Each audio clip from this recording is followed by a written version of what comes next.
Not only must the United States collapse its economy and its money, but in addition, Israel has to wage a big war, which even non-Muslim political analysts are now anticipating. A big war. Even Jews now within Israel, I'm getting emails, even Jews within Israel, Jewish academics who are in opposition to the Sharon government, they are now understanding that there is something big about to happen. And they're warning the world about it. Of course, it's too late now. Israel has to wage this big war, which is already planned long ago. And the territory of the state of Israel will dramatically expand.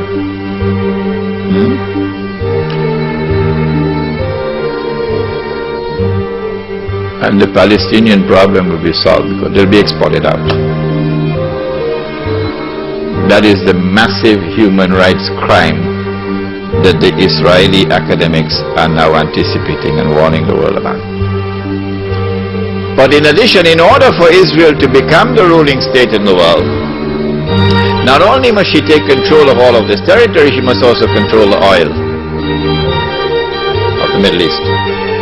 Saudi oil, Iraqi oil, Kuwaiti oil, Gulf oil. But I don't see Israel taking Iranian oil. No. And you'd want to ask me why. Yes, you'd want to ask me why. In the question and answer session, not now.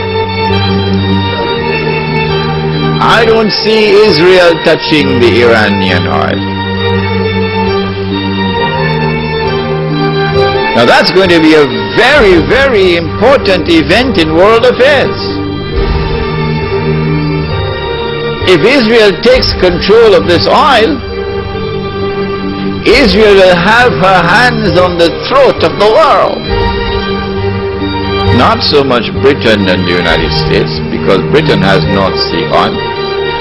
The United States has a lot of oil, sufficient to meet its domestic consumption. And so who is going to have Israel at their throats? The answer, Europe, Japan, and the rest of the world dependent upon Middle East oil, but particularly Europe and Japan. Which is why at this moment you will notice a lot of strange noises coming out of Europe in hostility to the United States, because the Europeans are beginning to open their eyes and now beginning to slowly understand what we knew all along. Yes. This is why the German minister made a statement concerning Mr. Bush and acting in a way like Hitler acted. It's not by accident. But Israel has a PhD in deception, because it's Dajjal at the back of this, the mastermind. And Israel would not want to wage a big war and appear to the world naked, clearly as an aggressor. No, that's not deception. Israel has to wage her big war and make it appear as though she was only defending herself. The only Muslim I know of who has had the capacity to be able to penetrate the deception that has been going on all these years, the only one I know of was a man who never went to Al-Azhar University. Now, he wasn't a sheikh. His name was Malcolm X. He's the only man I know of who had that eyes which to see and clearly recognize the strategy and the deception. Read Malcolm X.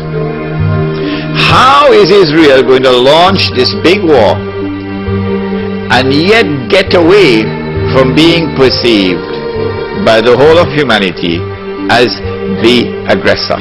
blatant aggression. You have to come with a good strategy. The strategy is this. Ariel Sharon goes into Masjid al-Aqsa with 1,000 Israeli military with him, with their shoes on,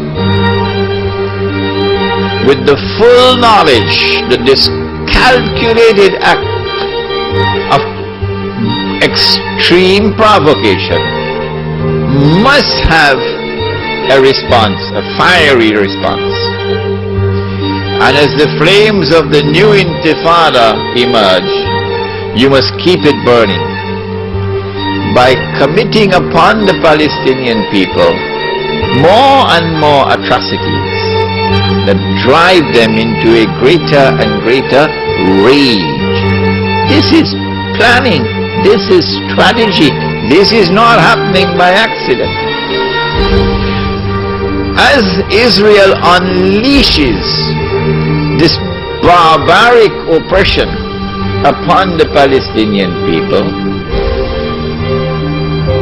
you must have a television station which you plant amongst them, which will cover this, that your Egyptian television would not cover, and your Jordanian government would not allow on Jordanian television, so you create something called Al Jazeera. And the Arab masses believe Al Jazeera is their station. This is the only place in the world we can get authentic information, Al Jazeera. So Al Jazeera is now used to portray all the atrocities. And so around the Arab world, the masses only have to tune into Al Jazeera and they know what's happening. And so the Arab masses become more and more angry, more and more enraged. And guess who begins to tremble now? The governments which are pro-American. The governments which have entered into peace treaties with Israel.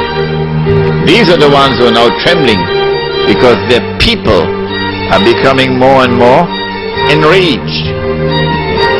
So Mubarak in Egypt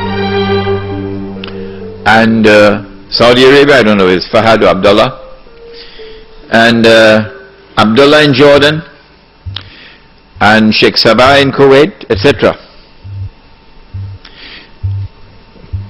Israel has to judge the temperature on the ground in the Arab world.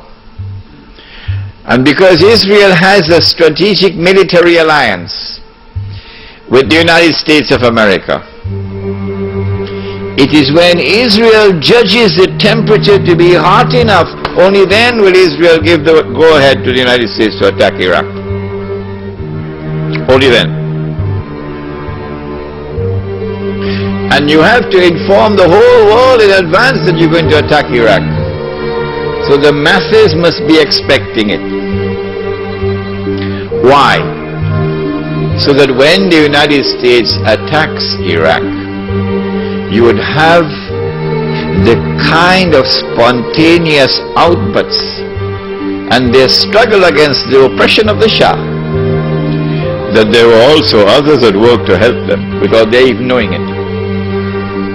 So they have finessed this methodology of how to bring the masses out onto the streets. And this is what is about to occur. As the masses go out onto the streets, the ones who are going to be targeted are the pro-American regimes in the Arab world.